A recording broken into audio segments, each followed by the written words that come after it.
What's up, guys? Well, I finally managed to get through all of the friggin' crafting profession previews. We're done with all of them. So what are we going to do now? We're going to look at what's the best ones. What are my thoughts? How are we going to rank all these up against each other?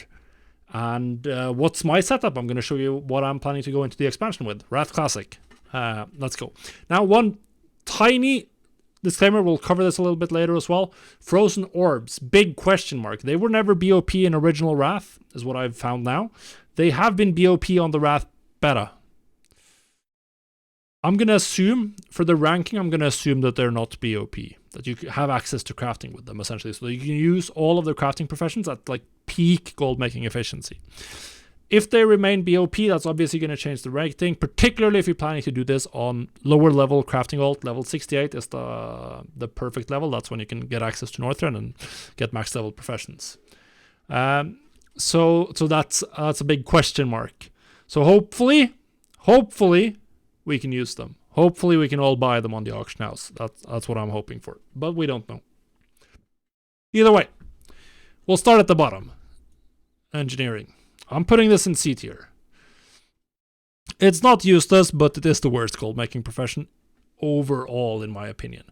There's not much going on, but there is one very strong, potentially very strong recipe, the mount, the chopper mount or the mechano hog. It's expensive though. It's for people who are already rich, are the only ones who can afford to craft them for sale. And personally, I value gold making from items that increase player power, and engineering has very little in that department. Just not enough. They're not worthless. You can make gold with engineering. Spoiler alert, I'm going to have engineering on my main, but it's not the strongest one. So then we have the next tier up, B tier, Leatherworking, first one here. Leatherworking is solid, but there's nothing super spectacular here. You have 2 armor types, which is pretty good. Crafted gear for pre-raid best in slot is almost always a consistent seller. Even further down the line, people are going to get alts. They're going to want to gear them up quickly, and throwing some gold on profession gear is the fastest way to do that. But gear does lack that repeat customer potential compared to something like enchants or consumables that you'll buy on a weekly basis. You do have the leg armor enchants, which is going to give you a little bit of a hit in that category, but just not that much. So yeah, you definitely want to hit the first gearing rush with epics ready to roll, and just hope that you have tradable frozen orbs, regardless of whether you have this on your main or not. If the frozen orbs are not tradable, then you have to be a level 80 character who can farm frozen orbs from heroics to get this sort of benefit from leatherworking. That's just how it is. Tailoring, on the same tier, in my opinion. Very similar position overall. You have one less armor type, you only have cloth, but you gain a couple of extra things. You have bags, you have the spell thread, of course, and then you have this Death Chill Cloak recipe, which is on a league of its own. Since that recipe is best in slot for a lot of casters, at least pre-raid best in slot, and it requires Lore Master of Northrend to unlock. So if you're first to market with that recipe, you can make a lot of gold. So that's like one big thing about tailoring. That's actually a reason to potentially have tailoring on your main. Very strong reason to have tailoring on your main. For if you're just focusing on gold making, I would probably have tailoring on my main, even though it's B tier, just because the Death Chill Cloak recipe has such a high potential, and you need to have it on your main. Next up, cooking. I'm putting this in B tier. I mean, everyone should have cooking. It's usually profitable, rarely spectacular. Consumables, people use these every week, every raid. They can throw their consumables on. But there's also high competition. Literally everyone can have cooking. What can you do about it? Well, not much. Have it. There's some potential here with the dailies to unlock recipes, which means you might be able to avoid some competition, but there's not that many recipes overall. There's just a few that are going to be the ones people focus on buying. And the barriers to entry aren't that high, so overall we can expect competition. Maybe you'll be making 20-30% profit consistently. It's nice. So now we're going to move up a tier. And we're going to go with Blacksmithing as the first one in the A tier.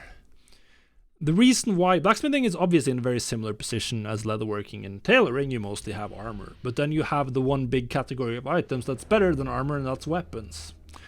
weapons is the single most impactful item slot, generally speaking, to upgrade for most classes, which means that when you can craft pre-raid weapons, that's going to sell a lot more than armor in general.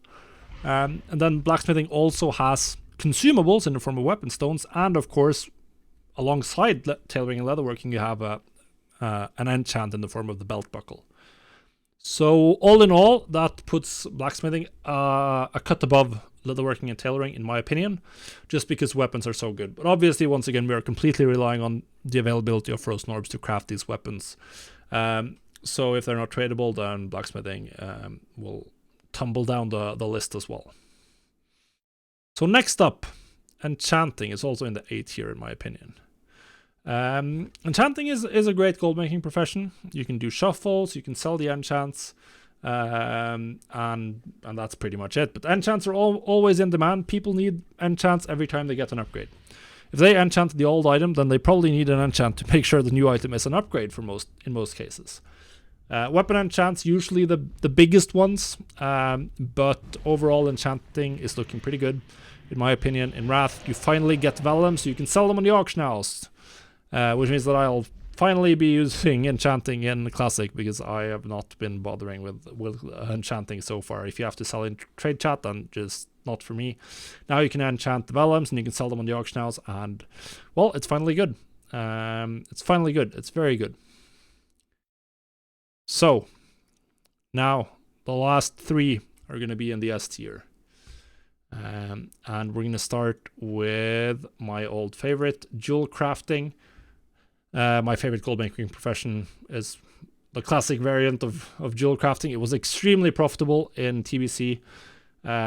Even though this is going to be one of the most popular professions in all of Rast, a lot of people will have this on their main. I still think it's going to be fantastic and one of the best gold making professions in the game. Why? Well, dailies to unlock recipes means that there's less competition for any given recipe, particularly early on.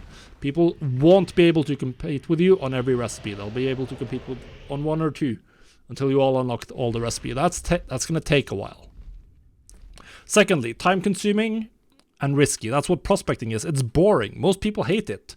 Even if everyone has Jewelcrafting, very few people are actually willing to spend time prospecting and realizing the profit potential.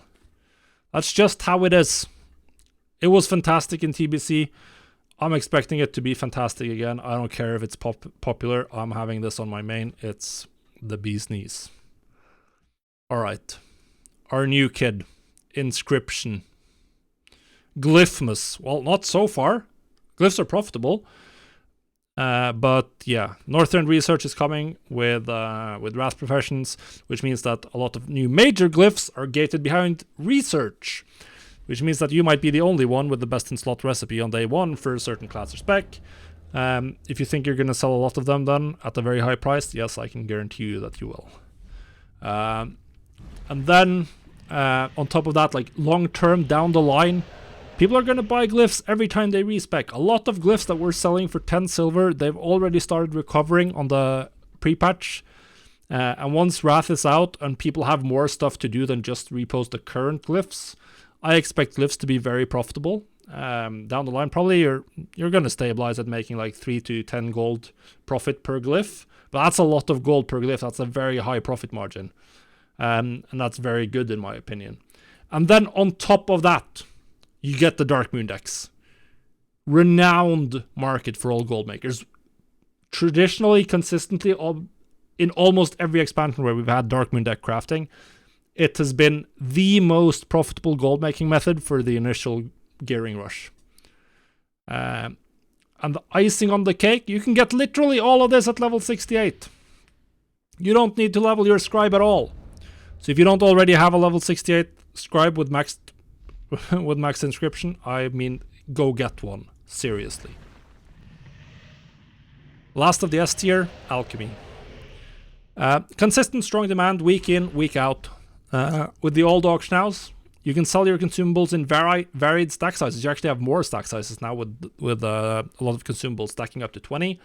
Saves you inventory space as well. You can get a lot higher profit margin by selling in weird stack sizes than just trying to undercut stacks of 1. Get Potion or Elixir Mastery if you're planning to go for volume. There's an argument for going Transmutation Mastery if you're planning to spend like all of your crafting time on prospecting or milling and you just want like a little bit of benefit from Alchemy on a daily basis. But if you're going to prioritize time to Alchemy, then I think Potion and Elixir Mastery are going to far outstrip Transmutation. Either way, Alchemy was great in Classic. It's a consistent, strong gold maker because people run out. They use their potions and then they need to buy new ones next week. Easy money. So you might wonder, Lacey, what about these ones down here? Gathering Professions, I'm not going to rank them. If you like farming, they're good. I don't like farming. I don't care about them. We're looking at crafting professions only. Deal with it. Now, next up. How are you gonna distribute these professions across your characters? In my opinion, it is always best to have literally every profession in the game available to you. And that's what you should aim to do.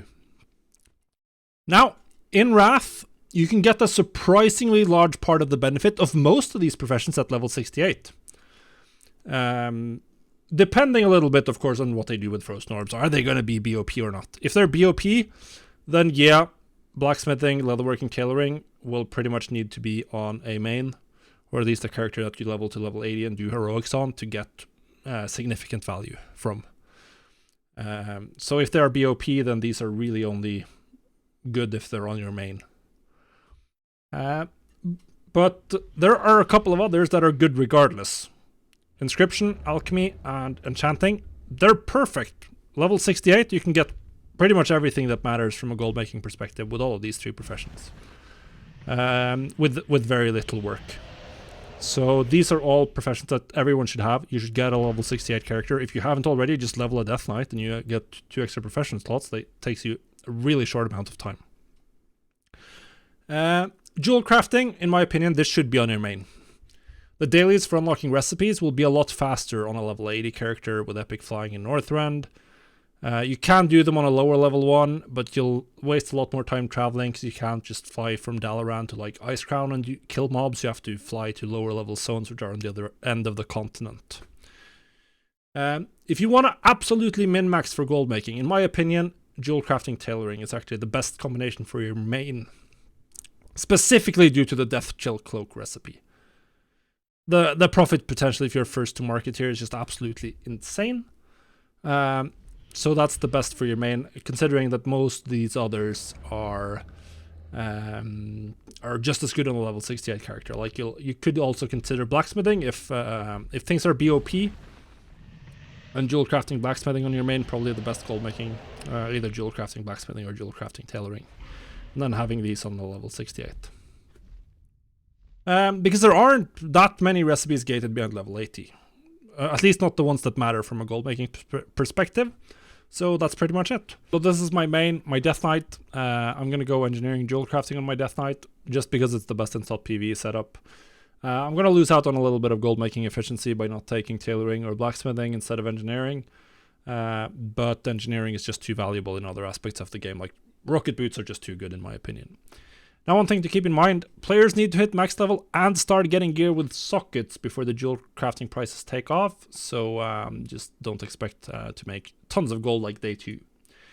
Now, I have 2 accounts, of course, which you may or may not be aware of, and on my second account I have my mage. This is my most important gold making character probably.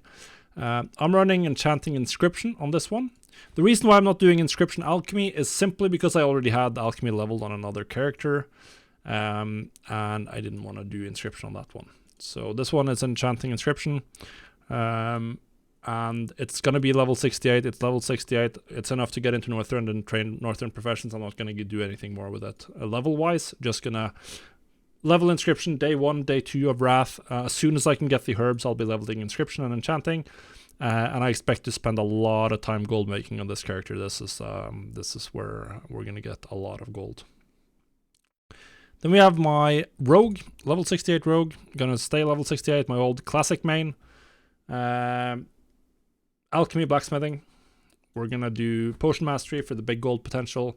Blacksmithing, hopefully weapons, as long as Frozen Orbs are available. If not, then we're probably just going to spend time on Alchemy. If Frozen Orbs are tradable, then I'll probably going to level Blacksmithing very early on. If they're not, then I'm just not going to bother much doing it until a little bit later, because then I don't think I'll be making much money with Blacksmithing. Lastly, my level 70, my Warlock, which I played in the beginning of TBC. This one's going to have Tailoring, Leatherworking. I haven't even leveled Leatherworking yet. Once again, it all depends on Frozen Orbs, whether this one plays an important part, but that's how I set up my my professions, essentially. The only thing I would change of my setup is probably to just shuffle around. So my mage had Inscription, Alchemy, and then have Enchanting, Blacksmithing on the rogue.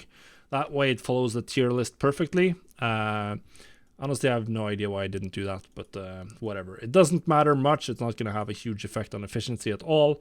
My mage is just going to sit on the auction house or in the crafting city all day, every day anyway. And it's going to be the same for the rogue. So that's how I'm going to go into Wrath.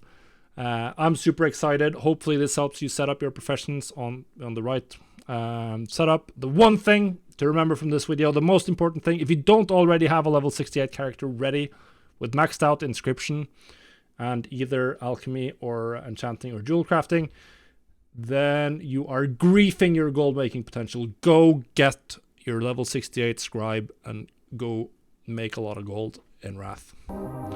Good luck.